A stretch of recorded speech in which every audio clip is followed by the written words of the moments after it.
à la Cantorade. Venez avec nous sur Radio Laser prendre de la hauteur et du recul sur les interrogations multiples que nous et vous nous posons toutes et tous. Critiquons, proposons, réfléchissons dans l'humour et le respect.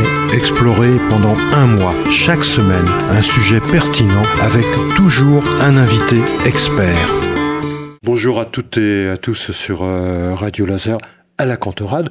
On est heureux de vous retrouver. Nous allons parler d'une série de 2-3 chroniques sur l'intelligence artificielle et ChatGPT 4 avec notre invité qui est Lisa. Lisa qui est à la médiathèque de Guichen. Bonjour Lisa. Bonjour Bernard, et plus précisément, je suis à l'espace numérique de Guichen. Ah oui, merci de préciser. La médiathèque est constituée d'un espace numérique et d'une bibliothèque, c'est ça? Oui, en fait, on est un ensemble unique qui allie du coup la culture écrite et la culture numérique. Alors, on va donc aborder ce sujet avec une petite introduction, comme toujours. Alors peut-être que vous avez tous vu ce film des années 2000, je crois, l'Odyssée 2001, l'Odyssée de l'espace, et vous vous rappelez peut-être de cette scène de déconnexion du grand ordinateur central, de ce gigantesque vaisseau spatial qui voyageait forcément dans l'espace, puisqu'il est spatial, n'est-ce pas? Et eh bien, on voit cette angoisse du cosmonaute qui va le déconnecter. Et eh bien, peut-être qu'il faut faire attention de ne pas en arriver là, Lisa. Oui, on est en plein dans ces questionnements-là en ce moment. Comme vous l'avez dit, Bernard, avec ChatGPT particulièrement. Oui, absolument. Ouais. Alors, en effet, nous allons parler de l'intelligence artificielle et du tout nouveau développement de ChatGPT, Bing All, et on va se poser quelques questions. Est-ce que cette intelligence artificielle va révolutionner à tout point de vue et peut-être aussi le fonctionnement humain? Est-ce que ça pourrait être un danger ou un bénéfice? On arriverait à la notion de bénéfice-risque. Et comme on en parle d'ailleurs dans le domaine du médicament ou ailleurs, avec les nouvelles énergies que l'on essaie de développer, parce qu'on considère qu'il y a plus de bénéfices ou plus de risques dans telle ou telle partie. Et on se posera la question, ça veut dire quoi ChatGPT? Et avec toutes ces séries-là. Et ainsi, on va aussi développer aussi les problèmes par rapport aux emplois et aussi un certain nombre de problèmes éthiques. Avant de démarrer, on va quand même faire la présentation de Lisa qui vient de temps en temps sur Radio Laser faire quelques petites chroniques, n'est-ce pas? Vous faites des chroniques sur quoi, Lisa? Je fais des chroniques numériques d'actualité, donc c'est 5 minutes sur une actualité numérique. Ouais. Donc j'en ai fait par exemple sur le contrôle parental qui est en passe d'être institué par nos ministres. Enfin voilà, je fais un peu tout sur l'actualité aussi, de l'espace numérique, nos formations, tout ce qui se passe. D'accord. Alors, on aime bien connaître un peu nos invités. Vous avez une formation d'informatique. Comment ça s'est passé? Il y a eu un déclic comme ça. Pourquoi vous avez voulu faire ce genre de job, comme on dit, quoi? Moi, j'ai pas de formation en informatique, mais j'ai une formation en fait en bibliothèque. Donc, j'ai fait la licence professionnelle à Rennes 2 pour celles et ceux, qui connaissent. Bien sûr.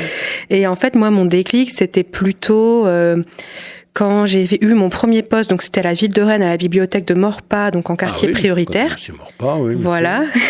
Donc en fait, j'ai remarqué que j'étais assez à l'aise pour conseiller les usagers sur le numérique, voire même plus à l'aise que leur conseiller des livres. Voilà. En effet. Voilà. Donc c'était un peu le eureka de début de carrière où moi j'ai toujours baigné un peu dans cette culture geek. Quand j'étais petite, j'allais démonter des magnétoscopes dans le garage avec mon père. Donc voilà, c'était peut-être un peu cliché, mais voilà, c'était en tout cas une brèche dans laquelle j'ai vu que je pouvais me faufiler et où je pouvais être utile. Oui, non, mais c'est important de comprendre un peu comment quelqu'un en arrive à ces choix-là, quoi. Et c'est déclic ou pas, mais enfin bon, là, il y a apparemment déclic, effectivement. Et à votre avis, pourquoi c'est important de comprendre les transformations que va induire l'intelligence artificielle? Grande question. Oui, c'est la grande question, bien sûr. En fait, même au-delà de comprendre l'intelligence artificielle, pour moi, c'est important que chaque individu, en fait, devienne un citoyen responsable de son utilisation du numérique pour se protéger, pour protéger les autres, aussi pour être moteur et pas rester derrière. Donc moi, mon travail, c'est de lutter contre la fracture numérique, c'est-à-dire de faire en sorte que personne ne reste sur la touche quant aux avancées du numérique dans la société. Donc, forcément, l'intelligence artificielle, avec la place que ça prend, pour moi, c'est important de s'y intéresser, de voir un petit peu quels sont les risques et aussi comment on peut l'utiliser pour améliorer son quotidien, sa pratique du numérique. On va essayer de réfléchir un peu, c'est quoi l'intelligence artificielle et peut-être que vous pourrez je me rappelle plus, j'ai oublié, que veut dire ChatGPT 4 ? Parce qu'il y a ChatGPT 1, 2, 3, 4, maintenant il y a ChatGPT 5. Oui. C'est de l'anglais, je crois, GPT. Alors GPT, c'est un acronyme dont je n'ai plus, le mot. Ce qui est intéressant, c'est chat. En fait, ça veut dire que c'est un assistant de conversation. Oui, les chats, on connaissait sur les forums, par exemple. Bien sûr. Donc, c'est un assistant de conversation instantané où on a l'impression de parler à une vraie personne, à un humain, en fait. On pose une question et l'intelligence nous répond comme si on avait, par exemple, un assistant humain en face. Et après, les différentes versions, donc ChatGPT 3.5, 4, 5, c'est simplement les versions du logiciel et le moteur qu'il y a derrière, le programme qu'il y a derrière. Donc 3.5, ChatGPT 3.5 était très avancé, c'est lui qu'on a découvert dans la presse. Là, on est passé au 4 et en effet, on est peut-être en train de développer le 5. Ça, c'est vraiment des termes plus liés à l'informatique, aux sociétés qui développent ça. Nous, en tant que public, que ce soit 4 ou 5, bon, à part les effets de com de la presse pour les nouvelles sorties, on voit pas forcément la différence. Radio Laser. Radio Laser. Vous êtes sur Radio Laser. Finalement, ChatGPT 4... ou 5, peu importe, c'est un moyen d'obtenir des informations à partir d'un certain nombre de banques de données, c'est ça ? Et en quoi cela laisse un degré de liberté par rapport à ces informations que l'on est-ce qu'on va se dire, ça c'est vrai, point. Et puis en tirer les conséquences. Donc qu'en pensez-vous, Lisa ? ChatGPT, ce qui est important de souligner, c'est que c'est une IA, donc une intelligence artificielle qu'on dit générative. Elle n'est pas créatrice de contenu. Elle ne fait qu'aller piocher dans sa base de données pour ressortir une réponse. Comme vous dites Bernard, on se dit c'est ça la bonne réponse. Ouais. Sauf qu'en fait, c'est pas forcément. L'IA, elle cherche pas à faire une bonne réponse dans le sens bonne, correcte. Elle cherche à faire une bonne réponse dans le sens plausible. Une réponse qui nous semble, nous, en tant qu'humains, juste, en fait. Donc, la base de données de ChatGPT, c'est une ressource finie. Il me semble d'ailleurs que la différence entre 4 et 5, c'est peut-être qu'ils sont en train de, justement, ouvrir cette base de données. Les limites... Ouvrir, ça veut dire quoi ? C'était que là, ChatGPT, tel qu'on le connaissait, ses connaissances s'arrêtaient à 2019. Tout ce qui était nouvelles productions sur le web, j'entends, parce qu'elle va chercher sur le web. Donc, toutes les nouvelles productions de 2019 à nos jours n'étaient pas dans la base de données ChatGPT. Et là, c'est en train d'être inclus. Ce qui a d'ailleurs causé des problèmes. L'IA ne savait plus trop, la nouvelle, 4 ou 5 là, ne savait plus trop où aller chercher ses infos. Il y avait beaucoup de contradictions. Donc voilà, donc ChatGPT cherche avant tout à nous répondre de manière correcte en tant qu'utilisateur. Donc ça génère forcément des erreurs si on lui pose des questions complexes, ce genre de choses. Maintenant, on peut se poser aussi une question. L'intelligence, c'est une définition classique. On dit que souvent c'est la capacité de s'adapter à des circonstances nouvelles. C'est cela. J'avais une citation aussi de quelqu'un qui s'appelle Lacroix, je crois, oui, c'est ça. C'est l'intelligence n'est pas seulement la faculté d'expliquer le monde, d'accord, mais la faculté de s'expliquer avec le monde. En bref, d'échanger. Il y a un dialogue, en fait. D'échanger avec lui. C'est une citation qui est de Lacroix, qui date de 1900, pas le peintre, qui date de 1949, donc elle est assez ancienne, mais le fait de dire artificiel, est-ce qu'on peut parler d'une intelligence en ce qui concerne un système qui va aller chercher dans des banques de données et les regrouper entre elles pour traiter, on en parlera tout à l'heure, pour traiter par exemple d'une dissertation où on va poser la question c'est quoi la justice ? Et ouais. Donc, par exemple. Et donc, en quoi on peut parler d'intelligence là ? Du coup, je pense que ça, là, il faut remettre à plat. Qu'est-ce que c'est l'intelligence artificielle ? C'est quoi exactement la définition de l'intelligence artificielle ? Elisa, absolument. Et du coup, vous disiez, Bernard, que c'était vers 1949 qu'il y avait eu la définition de Lacroix. Et dans les théories de l'intelligence artificielle, donc on cite principalement ce développement depuis 1950 à peu près, avec Alan Turing, je sais pas comment on dit. Donc ça correspond en fait. Et lui, il se demandait justement si les machines étaient capables de penser. Et la définition de l'intelligence artificielle, elle varie, mais celle de Marvin Lin Miskay, je crois, celle-là, elle semble en tout cas faire consensus. Parce que lui, il dit que l'intelligence artificielle, c'est avant tout la construction de programmes informatiques qui s'adonnent à des tâches. Donc là, on est quand même un peu loin de l'intelligence. Oui, tout à fait. Et ces tâches, du coup, elles sont pour l'instant accomplies de façon plus satisfaisante par des êtres humains, car elles demandent des processus mentaux de haut niveau, tels que l'apprentissage perceptuel. Donc là, c'est de l'intelligence comme vous l'avez défini, et aussi l'organisation de la mémoire et le raisonnement critique. Actuellement, je sais qu'il y a des labos de neurosciences qui travaillent sur des synapses artificielles. On en parle avec le Neuralink de Elon Musk, par exemple, qui a visé, qui a pour but de faire ça.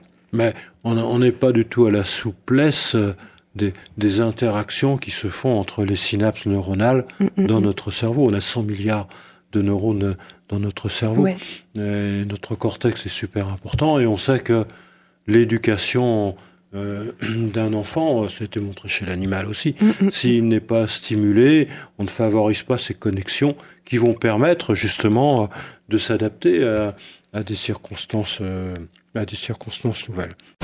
Radio Laser. Radio Laser. Vous êtes sur Radio Laser. Avant de continuer, je pense qu'il serait intéressant de rappeler un certain nombre de chiffres et il y aurait plusieurs chiffres à retenir. Peut-être que vous pouvez nous les rappeler, 3 chiffres particuliers à retenir en ce qui concerne l'intelligence artificielle. Je crois qu'il y a 3 milliards. On parle surtout 10 milliards de dollars qui ont été investis en 2023. Oui, c'est énorme. Qui ont été investis par Microsoft, en fait, dans l'entreprise OpenIA. Donc, c'est l'entreprise qui est à l'origine de ChatGPT. C'est Microsoft qui a monté ChatGPT. C'est l'entreprise OpenIA qui, à la base, est une entreprise open source, donc totalement libre, qui diffusait ses contenus, qui n'était pas relié à Microsoft. Par contre, il me semble que Elon Musk était investisseur dans OpenIA. Oui, c'est ça. Et maintenant, du coup, Microsoft, on peut le dire, a racheté en fait OpenIA, ce qui fait que les recherches qui avaient lieu autour de ChatGPT notamment, mais de l'IA en général par cette compagnie, ne sont plus accessibles par le reste des chercheurs puisqu'ils ont été privatisés par Microsoft pour le prix de 10 milliards. Et en millions de visiteurs, en fait, c'est ça qui a convaincu Microsoft, c'est qu'il y a eu 13 millions de visiteurs, on va dire par jour, c'est ça, des visiteurs uniques sur ChatGPT, juste sur le mois de janvier, en fait. D'accord. Donc ça a fait un boom, vraiment un boom médiatique qui a convaincu les investisseurs de privatiser cette connaissance. Et concrètement, comme pour nos auditrices et nos auditeurs, comment chacune et chacun peut accéder à ChatGPT 4 ? On peut y accéder sur le web, sur Google, là, voilà, sur le site internet de ChatGPT. Il faut s'inscrire. Comment faire, quoi. C'est assez simple. Il faut juste s'inscrire, donc avec un mail et un mot de passe, parce qu'on n'a pas accès tout le temps à l'intelligence artificielle, parce qu'elle est beaucoup sollicitée. Donc, quand vous tapez sur votre moteur de recherche ChatGPT, on va vous demander un mot de passe, c'est ça ? On va vous demander de créer un compte, comme on crée un compte à la banque, comme on crée un compte sur une boîte mail, où il faudra renseigner son mail, son mot de passe, et après on aura du coup une interface, on va dire, privée avec ChatGPT, où on a un historique de nos conversations, où l'intelligence artificielle apprend à mieux nous répondre au fur et à mesure des questions qu'on lui pose. Donc on pourra poser les questions. Tout à fait, on pourra poser des questions. Donc ça c'est pour ChatGPT et qui est en train de se faire concurrencer par le nouveau moteur de recherche de Bing. Donc ça c'est voilà. Voilà, c'est le grand débat en ce moment, puisque Bing lui s'intégrerait automatiquement à notre moteur de recherche pour un peu prendre la place de Google. Ouais, bien sûr, ça c'est. Autre chiffre encore, peut-être, Lisa ? Oui, on parle de 2 millions d'images générées quotidiennement par DALL-E. Donc DALL-E, c'est une autre intelligence artificielle qui, comme Midjourney, donc j'en avais déjà parlé sur les chroniques avec Radio Laser, permet de générer des images. Donc là, on parle plutôt de création. Alors, est-ce qu'une IA peut créer ? Est-ce que les ordinateurs sont des artistes ? En tout cas, 2 millions d'images générées. Par contre, pour 12 millions d'images soupçonnées d'être plagiées. Voilà, par cette même intelligence artificielle. Ça c'est un risque. Oui. Ça fait partie de ce qu'on appelle les risques. C'est ça, parce que je vous l'expliquais tout à l'heure, nos auditeurs et nos auditrices, les intelligences artificielles, elles ratissent le web pour aller chercher des informations. Donc elles le font de façon textuelle sous forme de chat pour ChatGPT, mais elles le font aussi sous forme graphique comme DALL-E, Midjourney ou Stable Diffusion, donc c'est les trois grosses, pour ressortir des œuvres d'art, on va dire, ou en tout cas des créations graphiques qui se feraient passer pour des tableaux ou pour des œuvres réalisées par des humains. Ça peut être de la falsification aussi. Oui, on peut en faire des fake news, voilà, du deepfake, comme on dit. Donc du deepfake, c'est faire dire à quelqu'un quelque chose qu'il n'a pas dit sous forme d'image, en reprenant par exemple les mouvements des lèvres pour une vidéo et en mettant du son qui semble coller. On y reviendra probablement tout à l'heure. Je pense aussi là, j'essaie de penser, ça m'arrive. Quand ChatGPT va chercher des informations, en quoi il peut vérifier que cette information est vraie ou est fausse ? Il ne peut pas le vérifier. Voilà. Il le vérifie uniquement si l'utilisateur lui fait un retour en lui disant cette information est erronée. À ce moment-là, il va aller chercher autre chose. Il va chercher à modifier sa réponse, mais il ne sait pas forcément comment la modifier.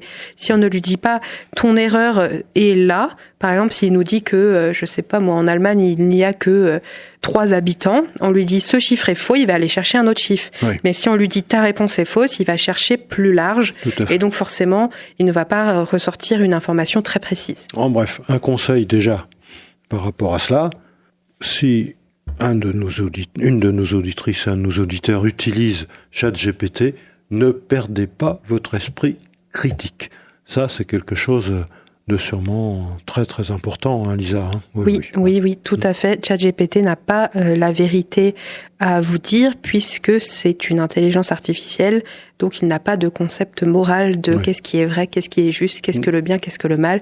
Ça a été démontré plusieurs fois justement par des personnes inquiètes qui lui demandaient, qui testaient un peu ses limites éthiques en lui demandant de leur écrire, par exemple, le cambriolage parfait.